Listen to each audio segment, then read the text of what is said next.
Because what you don't know about energy can kill you. Here's Alex Epstein. Welcome to Power Hour. I'm your host, Alex Epstein. Well, I said we wouldn't have any new shows for a while, but now we have an occasion for a new show. This past Monday, October 21st, I debated Robert F. Kennedy Jr. at the University of Colorado at Boulder. It was a really interesting event. Overall, probably my favorite debate that I've done. And one thing that I did in preparation for the event was I put together a webpage that's fossilfueldebate.com so that people could look up different facts that I mentioned and could see that they were actually valid facts, not some sort of partisan claim. And also I decided, well, we might as well do a follow-up where we discuss some of what happened during the debate, including different claims to fact, because I was quite sure that Robert F. Kennedy Jr. would say things that I did not regard as factual, but there would be no full way to deal with it at the time. So today I am going to talk about that stuff, joined by my colleagues who helped prepare for the debate and also have plenty of thoughts themselves. Don Watkins in Pennsylvania. Hey, Don. Hey, Alex. And Stefan Henne in Germany. Hey, Stefan. Hey, guys. Okay, so I know you guys had some, there's a lot that we could talk about, but let's see. I'll give you my overview, and then I'm curious what your guys' favorite parts were, and then we'll spend most of the time discussing what points we think need to be addressed, either more than I did or I didn't address them at all. So we'll talk about that. And then specifically, we really want to cover different kinds of claims to fact that were made during the debate and discuss the actual evidence on those. And Stefan will be the main person helping with that. So the response I've gotten so far with the debate has been really positive. And now the response that I've disagreed with has been when people said, oh, it was a weak opponent. And I take that as a compliment because I don't actually think he was a weak opponent. And as someone who was there pointed out on Facebook, he started out pretty strong. Now, he didn't start out with like a completely organized, airtight thing, but he did start out by making what seemed like a pretty overwhelming case against what he expected to be my position. And he definitely had a lot of confidence during it, and he said something to the effect of, I think several times, like, Alex is in a really difficult position. Like, I'm not sure what he's going to be able to say about all this stuff that I'm doing. And in advance, I was thinking about what is he going to do? And there were 4 words that struck me as capturing what he's most likely to do, in part because I know his position and I know the mainstream narrative very well on this issue. So I expected that he was going to do 4 things, or at least things captured by 4 words. So the words are fear, enthusiasm, authority, and overwhelm. So fear is make people afraid of what they call the existential threat of climate change or climate emergency or climate crisis. So make people very afraid, okay, if we don't do something, namely something I'm advocating, then we're in big, big trouble.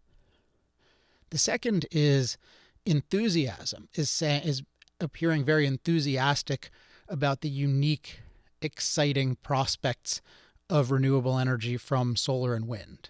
I definitely expected that, and we definitely got that one a lot. The third is authority, so that he would cite particularly scientific authorities, but also to some extent economic authorities, to make clear to the audience, or at least to make it appear to the audience as if what he was saying is completely just undeniable and only some crazy denier type person would deny what he's saying.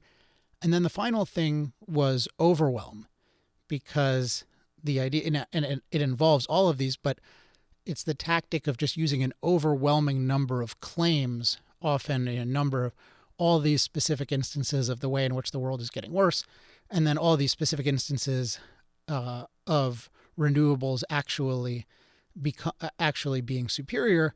And then it just seems like, wow, okay, there's this one nightmare we should be afraid of, and there's this one dream we should be enthusiastic about, and everybody agrees, and there's just so much data. Of course they agree. So what the commenter on Facebook, I think his name is Jack Hamlin, pointed out, and he was there, and I met him in person. I think he's part of there's a cool group in Colorado called Energy Strong. And I think he was one of the main guys in that, but I don't have his quote in front of me, but he said, there were a lot of people nodding, and I could just feel in the room, there were a lot of people in the room. There were a lot of students, but there were also a lot of people from the Colorado oil and gas industry. And it definitely wasn't that Kennedy was saying things and the oil and gas people just felt like, oh, this is just obviously false. It kind of made sense as he was saying it. And I think people were probably wondering, okay, how am I going to counter all of that? And I think to some extent Kennedy was wondering how I was going to counter all of that. So if you want to see how I counter it, you can, of course, view the debate, and you can see it. It's unfortunately only available on Facebook right now, which I know some people don't like Facebook, but maybe you have kids or a spouse or something that has Facebook if you don't. But let's see, what was I saying? Oh yeah, and you can watch it at the link to the Facebook is at fossilfueldebate.com. So, but just to give you a little bit of how I was thinking about it in advance, one thing I thought was really important for all of these things is you can put maybe in two categories. So one is what we could call the category of looking at the big picture. So that I wanted to make sure that I gave people facts that captured the overall trends of what are happening in the world, which namely fossil fuels are driving an unprecedented and ever improving standard of life for ever more people, including an ever more livable climate. So I wanted that to be clear that in the aggregate, this is happening, and thus all of these specific things are likely distortions that he's saying. And then the other thing was I wanted to give some historical context for the seeming expert nature of what he's saying. And so with both the points about the benefits of fossil fuels, which he's denying there are any unique benefits, but also the side effects, particularly climate catastrophe, I made very early on the point that there's a track record of people claiming that fossil fuels are easily replaceable, and it hasn't happened. And there's definitely a track record of people claiming that fossil fuels are causing imminent climate catastrophe or other environmental catastrophe, and that definitely hasn't happened. I think it's really important for people to have that context, because otherwise it just seems like, well, there are all these smart people and they're saying something and it must be cutting edge and they must be certain. Who am I to judge? But if you see it as, oh, wait, this is a category of thing that alleged experts have been saying and been wrong about for many decades, then it really calls into question, is their thinking accurate? And then that opens up to the possibility that, well, they're not looking at the big picture and they're not looking at the different elements of the big picture precisely. And that's a lot of what I focused on. So one thing which we'll discuss probably in a lot of depth is the one thing I didn't expect. So there's a fifth expectation I had, but I didn't have it to the extent that it happened, which was that he would try to downplay his advocacy of coercion to deal with fossil fuels. This is something people almost always do. Even if they advocate massive coercion, and the whole title was, should we radically restrict fossil fuel use to prevent climate change? But people they don't like to admit that they really want to use guns to prohibit people from making choices they want to make. So I expected him to backpedal on this somewhat, but his basic position was, I never saw the debate title until last night or today, I forget which one it was, and to really position himself as, no, I'm a total advocate of free markets and capitalism, and actually Alex isn't. And sort of the core things there, which we can discuss in more depth, are one is that solar and wind are excluded, are punished, relatively speaking, in the market because the so-called externalities of fossil fuels aren't priced in. So actually fossil fuels are much more expensive than we think they are, and those need to be priced in, and then we'll have a real market. And then the other thing he said was that by other means, solar and wind were being excluded from the market. And he didn't give many examples, but he talked about his own house and how he's being prevented from offering electricity to the grid, and that if only we removed that obstacle to solar and wind, if only we gave them a chance, and if only we stopped ignoring the true cost of fossil fuels, which is massive, then we would have universal green energy in short order. And at certain points he even said it will be like free for everybody forever. So it's just a pretty strong statement. So we'll talk about that. But I expected him to evade the coercive nature of his position, but I did not expect him to come out as a champion of free market capitalism. And so there are things I wish I said there. So that was but overall it was good. I was happy with my ability to frame the discussion. I was happy with my ability to engage him on a lot of the specific points and give my looking at the full context or the big picture on those points. And I think I was able to really emphasize the themes of low cost, reliable energy is fundamental to human flourishing, including a quality environment, that the fossil fuel industry is uniquely good at producing low cost, reliable energy, and that the side effects of fossil fuels have been wildly exaggerated and distorted and are actually more than manageable if we have low cost, reliable energy. And then the other point was just that it's essential, it's indispensable to the standard of living and to the ability to flourish that billions of people have, but that billions more aspire to. So it's not just we want to preserve the current thing; it's we want to expand for ourselves, but also there are billions more people who want a modern life, or at least many of them want a modern life, and they certainly should not be. We shouldn't have any restrictions that prevent that. So that was my overall take. I'll start with Don. Don, just what were your favorite parts of the event? Well, I'll name three. And the first thing is I just thought your opening was very good in that you framed things. I mean, you had 6 really powerful facts that are on fossilfueldebate.com, but in particular, just getting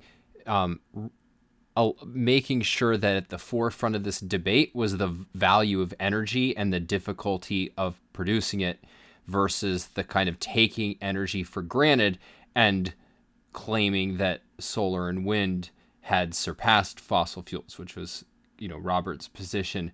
I thought that was just like, that really was the core thing in the debate. And if you hadn't done that and tried to debate climate on its own terms, then it would have been hopeless. But I mean, you're by really getting people to focus on the value of energy, which I think for most of the people in the audience who weren't in the industry is something they don't do. It's at most kind of like a subset of how they think about climate. I thought that was important and effective, and I just know how hard it is to do openings and debates, and I thought this one was well done. But in terms of the actual way the debate played out, there were 2 things. One sort of almost trivial, and I'll be curious to hear your commenting on it, because I've not talked to you about either your strategy for this or your reaction, and then one more substantive. But the first was you used your standard example several times, your analogy of how we should think about our energy choices, about looking at the positives and the negatives, this analogy to how we would make choices about whether or not to use vaccines. And the point being that we wouldn't just say, well, vaccines have side effects, so we shouldn't use them. And I mean, you've used this example for years, but it was, notable that Kennedy is famous as an anti-vaxxer, although he denied being an anti-vaxxer and then went on, and this is what I thought was amusing, to explain how vaccines were suggesting that they did cause autism, which is a disreputable, discredited position. But I'm curious as to how much that was an aim of yours to set him up to make what many in the audience would see as an anti-science claim, versus that's just you find a clarifying point in its own right. Well, let me deal with that one first. Yeah. I really like that analogy, and I find it very, very clarifying. And I notice I did not mention him at all, although he acted like I did. I didn't mention him. I mentioned the general kind of position, because I want to make clear that I have insofar as I generally agree with a mainstream consensus scientific position. I think that's important to say, because it implies, okay, I'm not just looking for the most counter opinion imaginable. It's like I'm actually trying to be objective about it. But I wasn't. So I wasn't planning on bringing it up myself, but then Guy Benson clearly wanted to bring it up from the get-go. Guy Benson was the moderator, and I was interested in that. The part of it that I found most amusing was that he challenged me to a debate about vaccines. Like, I want to have a debate and no one will debate me, which I just found kind of funny because, I don't think it's a strong thing to do in a debate. Like, being in one debate and then focusing so adamantly on let's have another debate. And so I think at the time I just said something like, okay, I'm going to I'm not an expert on that. I'm an expert on this, and I'm going to explain here why you're wrong about this. So I want to debate you about this. So that was my strategy and thought about it. So what was your other thing? Well, you indicated it, but this idea of portraying himself as being for the free market, and he's not the only one who does this. You'll often get people, basically people who are, on the so-called left, they will often position themselves as free market, but it's always in the context of the next step being, well, there's some externality or market failure that we have to correct if we're really going to be for the free market. And you indicated and made some really powerful points, but I think we should, really underline them. Trying to concretize what it would mean to really apply his thinking and how it would be the complete opposite of a free market. Because if the idea is that we have a free market only when the government prices all the negative externalities of fossil fuels, I mean, the wider principle is that it would be the government is going to go around, and every decision that you make, the government is going to reward you for your positive externalities and make sure that you have to pay for your negative externalities. And in practice, that would be an actual dictatorship, because as you indicated, that it would be who's going to decide what the negative externality of being an ugly person walking around is, or of starting a business that puts somebody else out of business by producing a superior product. Well, do you have to charge that negative externality? So what it really is free reign for the government to decide to interfere in the free market. Whereas what a real free market is, you made the point, is it's that you have your rights protected and everybody else has their rights protected. And yeah, you're going to have some unreimbursed positive externalities, and you're going to have some negative externalities that you don't have to pay for. But and that is exactly what a free market is. And what I found, what was really disingenuous, though, is how selective this idea of, well, I'm concerned about the externalities of fossil fuels. Because notice, for example, that he did not mention or show any concern about, well, what about the negative externalities that aren't priced into solar and wind? So one of the audience members very eloquently talked about the rare earth mining practices and about how destructive those can be.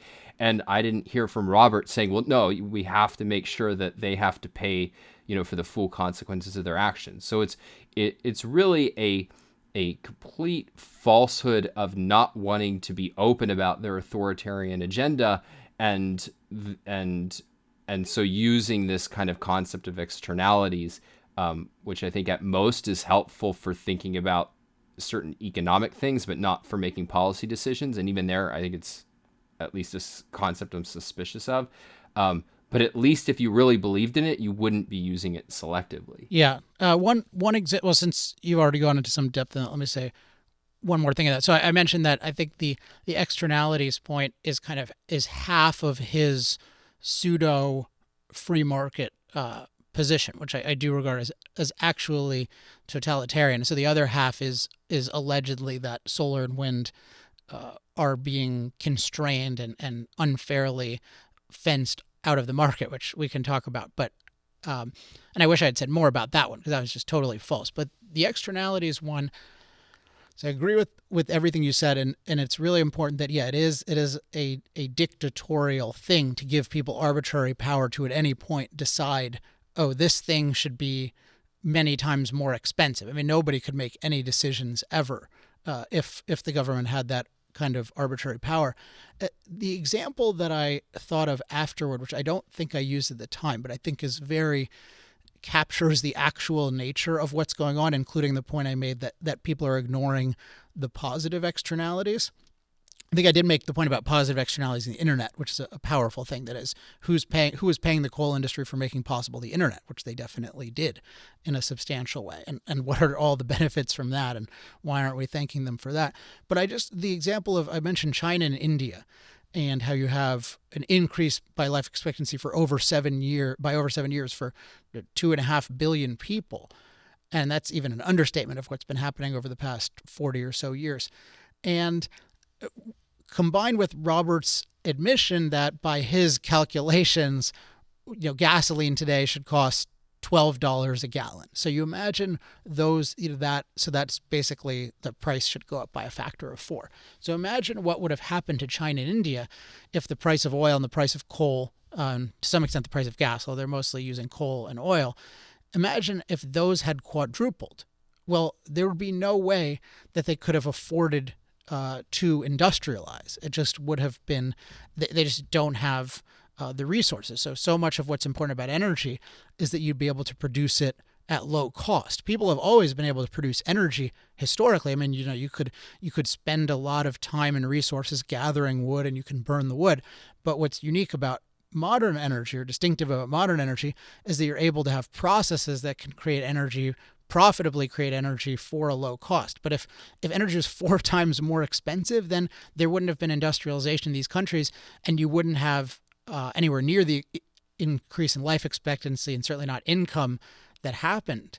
And what's the destruction of that? I mean, how many trillions or what? I mean, you can't even really quantify it. It's so essential to people's lives. So there's something, the point is, there's something really off with a kind of methodology where billions of people would not have been allowed to industrialize and extend their lives dramatically and improve their quality of life dramatically. But his view is, 40 years ago, we knew about these externalities, so it should have been really expensive then. I think that reveals that we're talking about the same kind of prohibition and destruction now, but it's destruction of what could be, and now we've seen now what could have been, what could have been 40 years ago, because it was mostly free to happen.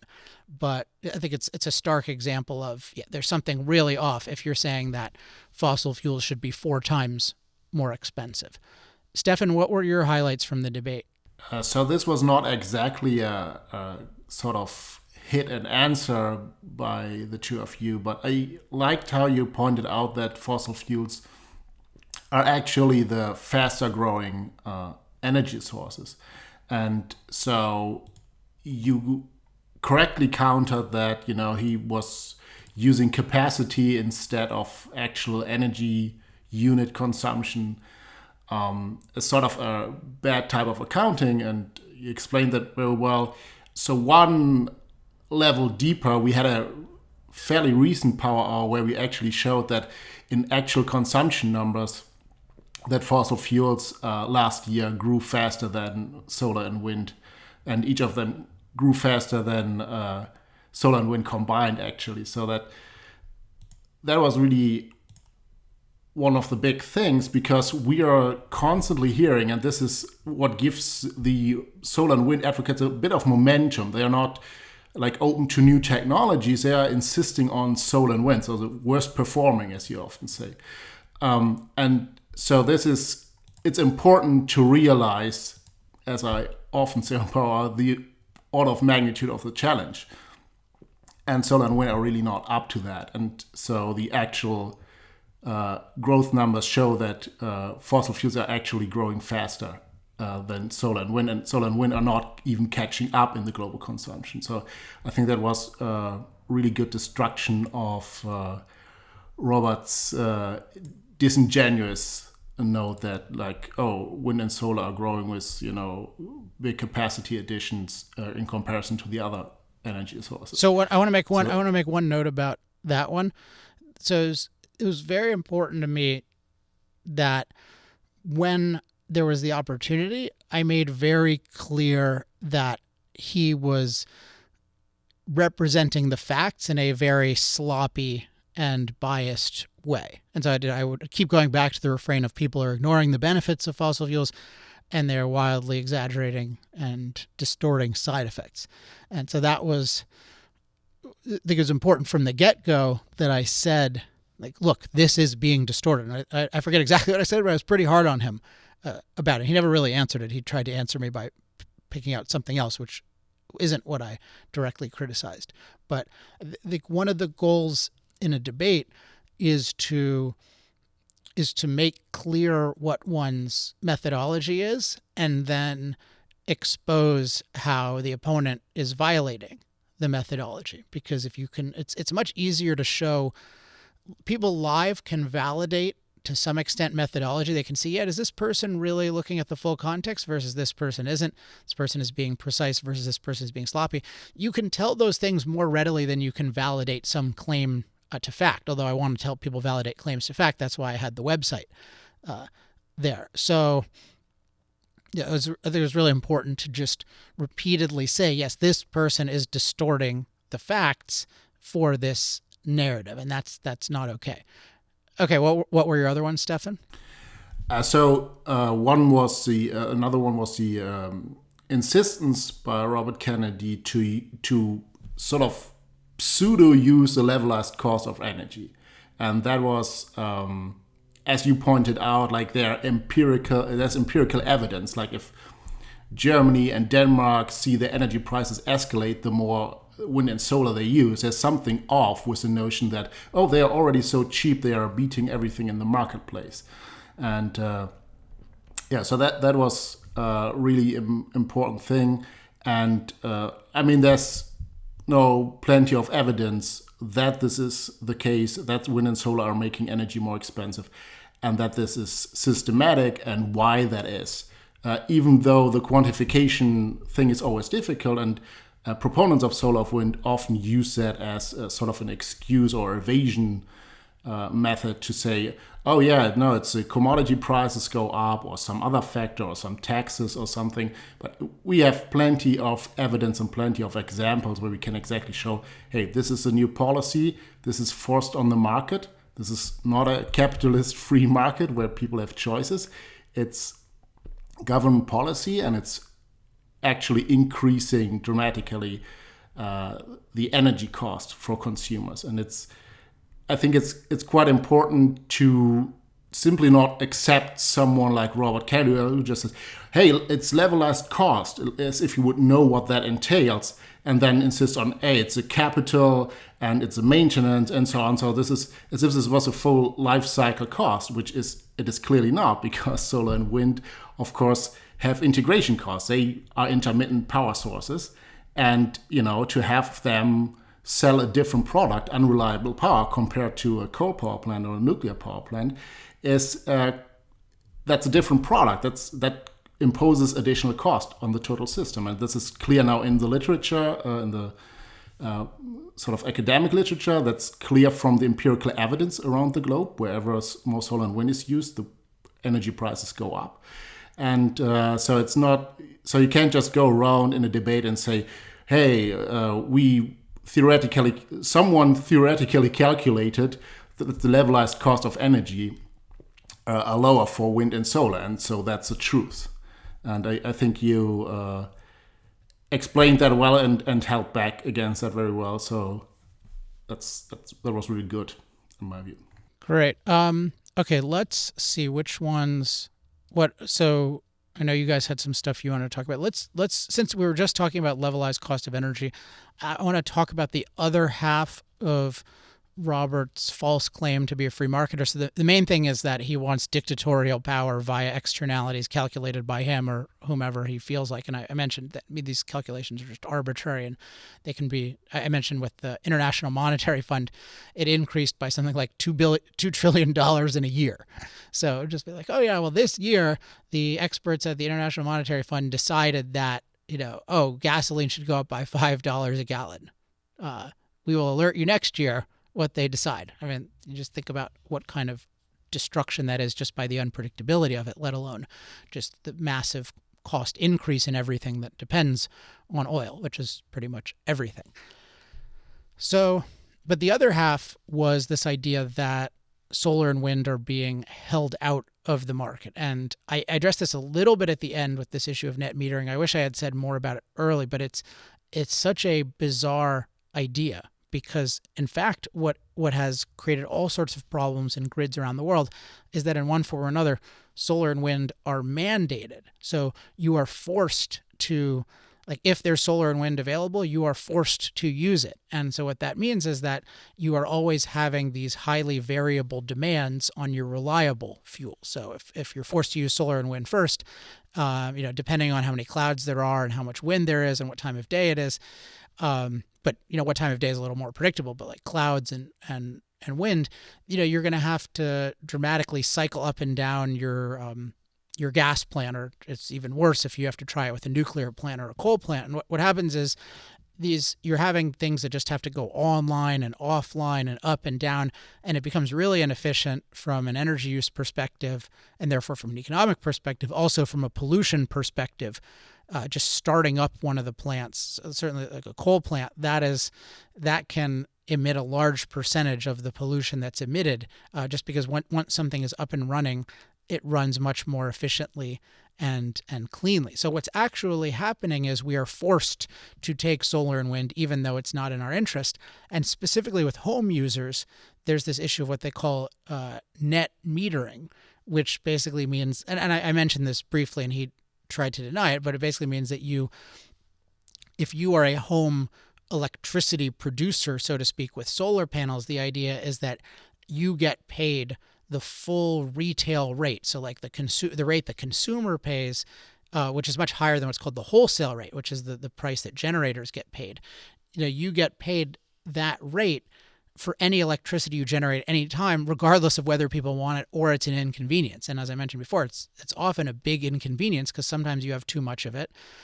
You have more of it than would be efficient to use. So it's just the opposite of the truth that solar and wind are being excluded. They're being mandatorily included. So I wish I had made that point just to capture this. He's not in favor of free market. He's, in fact, the mandated unfree market he's dissatisfied with and complaining about, despite all of these advantages. The other thing that I wish I had said about this issue, I said it a little bit, but I focused a lot on how cost goes up because you have the combination of you have to pay for the unreliable fuel infrastructure and the reliable fuel infrastructure, because the unreliable fuel infrastructure needs almost 100% backup from a reliable fuel infrastructure. So it always adds cost. So that was a point I was happy that I made that explains why the prices go up. But I didn't stress enough that the more you're trying to use these unreliable fuels, the worse they scale. So it's one thing to say, yeah, if you use 5% of them on your electricity grid, then it drives up your prices a lot, and that's bad, and that hurts people, and that's really important. But the other point, especially when he's talking about 100% of these things, is they don't scale at all in terms of providing anywhere near 100% of the energy. And in fact, the more of them you have, the more problems you have, because you're just having these huge spikes of power and then these huge dips.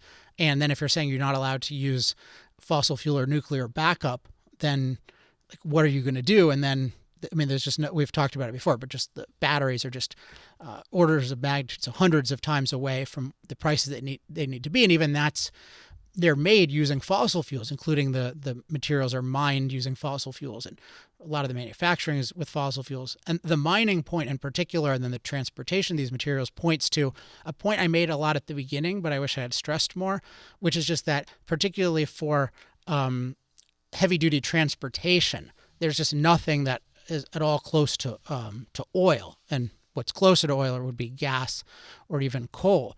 But it's just that there's no, I mean, what the hell is it in terms of like solar and planes and in terms of tractors and harvesters? And so there's just a complete delusion that these are free market successes. I mean, there's no even real hypothetical with them. So to act like, yeah, we're going to get off fossil fuels on the timetable I'm talking about, 10, 20, 30 years, if we just have this free market, like that's nonsense. And that's why, and this is the other point about coercion, which I made a little bit, but I wish I'd stressed even more, is that he has publicly endorsed these acts of mass coercion like Green New Deal or calls for mass coercion like Extinction Rebellion. So in practice, there's nothing at all that he's advocating that would lead to anything like the solar and wind dominance that he's claiming. And in fact, a free market would likely lead to dramatically lower amounts of those. Anything you guys want to add to that before we go to the next topic? Well, one thing I will add is, he's making points about nuclear being non-economic, about solar and wind being superior on an economic basis. And one of the consequences of these policies that force us to use solar and wind and give that preference to energy coming from reliable sources is that it makes those sources far more costly, right? So that, if you're just thinking about from the perspective of you operating a nuclear plant, you're designed so that you could run at a very steady level and a very efficient level and get paid on a regular basis for the energy you're supplying to the grid. But when you're forced to shuttle up and down and not getting paid whenever the wind happens to be blowing and the sun happens to be shining, it becomes one of the things that we're doing is we're starving the sources of the fuels that we depend on for baseload energy of the reimbursements that they need in order to survive. They're not able to function the way that they were designed to function. And then you say, oh, look at how amazing solar and wind is. If you have this political favoritism, then, you can, no pun intended, outshine your competition, at least if we ignore the full costs that you have.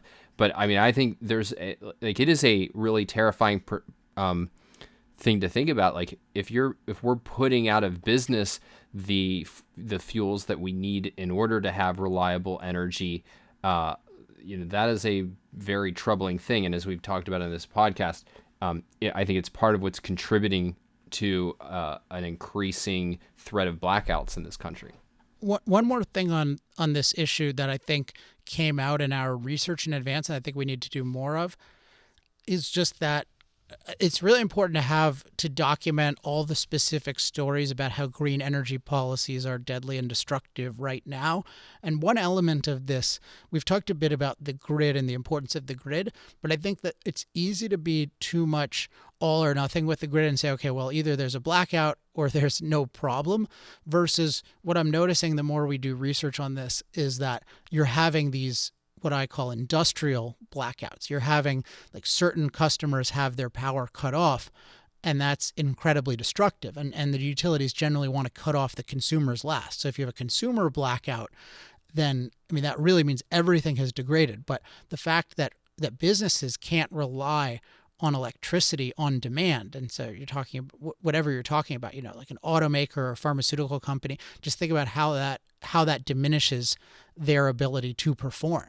Even if, as an individual, I'm working out of a home office, but just if the electricity could go off for 10 hours at a given time, it would really, really impact me. Now, for my part, because I use, I'm not manufacturing the devices I'm using, I'm just using them, and their energy requirements to use versus manufacture are fairly low. Yeah, I could get some batteries and I could cope with that. But if people are making steel, there's nothing like that at all. So you could just see that these industrial blackouts are already negatively impacting things. I think it's important for us to be able to show very, very concretely what's happening, to document it, to show the consequences on people, and then to be able to say, okay, this is a preview of what's to come, but there's already all this damage that you're not seeing, versus the way they see it as, oh, let's celebrate, on Friday, solar and wind produced X percentage of the energy. And it's going to be a distortion for all sorts of reasons. Like they have all sorts of accounting tricks. But the point is, what's actually happening is people's electricity is becoming more expensive and less reliable. And that's really bad for consumers. But the thing you don't see is how bad it is for producers and what that means for the cost of different things that are produced here, and then in general the ability to have a productive economy here, and the ability to be globally competitive. Okay, let's see. So Don, I'm looking at your notes. It looks like you wanted to discuss climate-related deaths, which I'm happy to discuss more. So you want to talk about that? Yeah, so I mean, Robert actually addressed or tried to address this point that you make regularly, and that I think is really crucial to thinking about climate generally, which is that what we're interested in is not is climate changing and or even are we impacting it, but are what is how is climate livability going, and that actually our climate has become much more livable as measured by the dramatic decline in climate-related deaths. And Kennedy's response, first of all, he didn't seem to get the basic point, because he conceded that yes, there's been this decline, but he said that's not due to fossil fuels. That's due to the fact that we have, early warning and the ability to come in after a disaster and help and clean up. And it ignored the basic point that is, if we're concerned with climate safety, the primary thing is our ability to act in the face of climate, not what is happening with the natural climate. But then even more than that is did he say that he read your book? He said he read it last night, as in okay, well Sunday then night. It should have been at the forefront of his mind that like the kind of examples he gave are things that you had explained exactly how they're related to fossil fuels. That is, fossil fuels, by liberating us from 90% of us having to farm, it was responsible for a whole technological society, a society of progressive knowledge that enabled us to have things like early warning systems and to have things like, the ability to come in and help after a disaster has occurred, let alone to make things like resilient buildings and, to avoid disasters through things like irrigation. So, I mean, his basic thing, I think his response basically amounted to something like, unless you're literally like dumping oil on top of a storm to cure it, like you can't give fossil fuels credit for reducing climate-related deaths. And then he made this point. Well, let me jump in on that one too, because if he had read another thing with reading my books is one thing about storm warning, but it's just not true that all the deaths prevented are from storms. As I mentioned in the book, the biggest historical cause of climate-related death is drought. And so it's not that, oh, well, we moved everyone out of the drought area. It's that, we have much better, we're much better able to irrigate areas so we can produce more, and then we can have drought relief via modern transportation systems that are oil-based. So, so he claimed that he had some fantastic answer to this, and then I think you're going to talk. So it's just that he did not. It's not true that storm warning systems. It's not true, as you mentioned, that they're not related to fossil fuels. They're incredibly related to fossil fuels. But then B, it's not true that that's any kind of exhaustive or even majority cause of fewer climate-related deaths. I mean, among other things, you couldn't even move all the people if you didn't have modern transportation, even if you knew about it. It would just be kind of an early death warning. Unless you had right. transportation. I assume you're going to talk about, Stefan, you want to say something? Yeah, sorry. By the way, he made this point about, correlation is not causation. And this is coming from someone who does exactly the fallacy of correlation is causation with vaccines and autism. And in the case of, everything is getting worse in terms of weather, which is actually not true according to the data. But he claims even that health impacts of fossil fuels. How many times did he give an example of, this community was near a coal mining thing and then they had cancer? Like, it's all correlation without causation. And so I mean, I had that same reaction, Stefan. Okay, so I think, Don, you were going to talk about the climate-related damages point. Yeah, I was just going to raise. He did raise a point that I think is worth understanding, and I forget if you did comment on it in the debate. I did. Were putting up. Okay, so maybe you don't have anything to add to it, but I thought that was a really important point about the fact that climate damages have gone up, even if that were true, which it turns out that it's not. Not if you look at it on a per capita basis. That does not prove our inability to cope with climate. Yeah, I think, Stefan, you probably have something you want to say about just the specific studies on this issue and what the data show. Yeah, as you mentioned in the debate, so there's actual work on that by a fellow called Roger Pico Jr., who's sort of an economist, statistician who is interested in both sports and climate-related issues. And so he has a 2018 update on a previous paper, putting in perspective weather-related losses as a percentage of global GDP. And so it shows from 1990 to 2018 actually a slight downward trend. So the explanation, of course, is losses in absolute terms globally will go up, and they will always go up as long as the population gets larger in numbers and also wealthier, because we are putting more and more wealth, more houses, more assets in some region where sometimes there will be a flooding event or a storm or something like that. And so you would, even in a perfectly stable climate, you would always expect this to go up in absolute terms. But if you put this, if you normalize this by the growth in global GDP, you actually see a slight decline. And the interesting part is that even there you would expect naively that even as a percentage of global GDP, the losses should go up, because what happens is people tend to flock to more vulnerable spots as the population grows. So something like New York City or Sao Paulo, some population center in a coastal area or in a river delta, will grow faster than the rural areas. So they will be more vulnerable. These spots are more vulnerable to flooding and big storms and so on. So you would naively expect that this actually still goes up, but it doesn't. And this is just a testimony to our ability to actually protect ourselves from bad weather events. And the statistics Pilke put together start in 1990, so this is modern times. We already have satellites and so on. It still goes slightly down. Now this is somewhat vulnerable to the specific start and end here. So, but there's certainly no significant upward trend visible in this.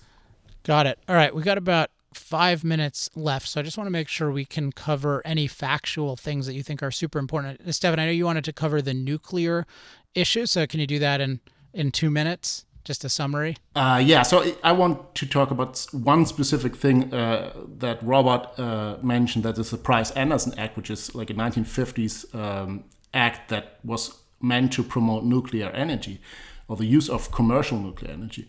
And so he claimed that nuclear is actually uninsurable, and they need this kind of law to be exempted from liability in case of a nuclear accident, because it's uninsurable and nobody will pay you when you're damaged by such an event. So what the Price-Anderson Act actually does, and more modern regulations also do and international agreements do, is they guarantee that you will definitely be compensated when you're damaged from a nuclear facility. Because what the Price-Anderson Act does is it gives strict liability to the operator of that power plant or of that facility, and you don't have to go through a hassle of a lengthy court proceeding over 10 years to get your compensation. It actually says the operator of that facility cannot deflect, saying something like, oh, it was a supplier's fault, you have to go to him to get compensation. And it also guarantees, by implementing, and this is a very questionable part that I don't like, but it implements the government as an insurer of last resort. So I think the threshold is now for a single accident, $12.6 billion US. The government will go in and, make up the rest, whatever the cost. Like if it's 100 trillion, it will be liable for 100 trillion. So you will get you're much better insured at this point in time in the United States if you get damaged by a nuclear facility. And the reason why in all these contracts, in insurance contracts, there's a passage saying we are not going to pay for nuclear accidents, is that the nuclear accident is specifically regulated to be operator liability no matter what. So the insurance company your insurance company will never pay you, but the operator will always have to pay you. So that it's actually extra protection, and made sure that this thing is covered. So there are many more questions about how to actually do it. I don't think it's terribly expensive if you pool the risk. It's not like this will increase the kilowatt hour price dramatically. And specifically in the case of something like Fukushima, the question arises like a force majeure event, like a big tsunami, killing almost 20,000 people in Japan. Is this really a nuclear accident if the power plant gets wiped out as well? So this is something that no insurance would insure in other industry either. So good points. Thanks for bringing those up. Any other factual issues any of you want to address in our final minutes? Okay, good. Well, so I think it was a success. I'm definitely eager to do more of these things. I'm working on Moral Case 2.0 and finishing that up this year, and even working on that has certainly been helpful for debating. But I think I've gotten a lot of good response to this debate, and I've talked about some of the things I think I could have done better. I think I'm seeing lots and lots of opportunity to do this well, and I think that there's vindication though of the general approach that we've been taking in terms of how we frame things and how we explain things. So I think that there's a lot of upside in continuing to do this, and it will be a matter of finding good venues/sponsors to put these on, and then seeing if we can get other interesting opponents. So I should say thank you to Robert F.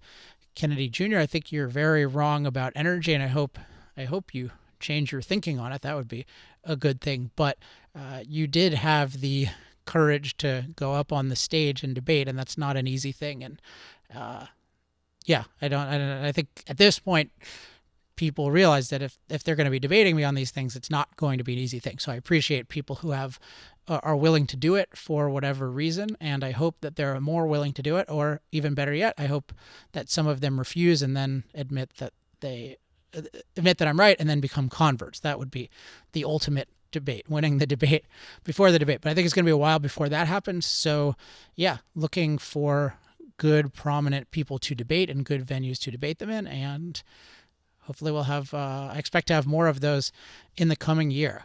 All right. Thanks, guys, for the help preparing, and thanks for the help on this. Thanks, everybody, for listening. As always, if you have any questions, comments, love mail, or hate mail, or any speaking inquiries or consulting requests, Don is our contact person at Power Hour, so you can just email him at don@industrialprogress.net, and he will help you out.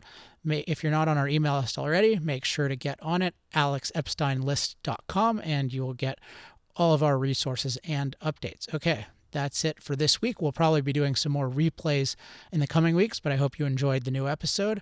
Until the next new episode, I'm Alex Epstein. This has been Power Hour. Power Hour.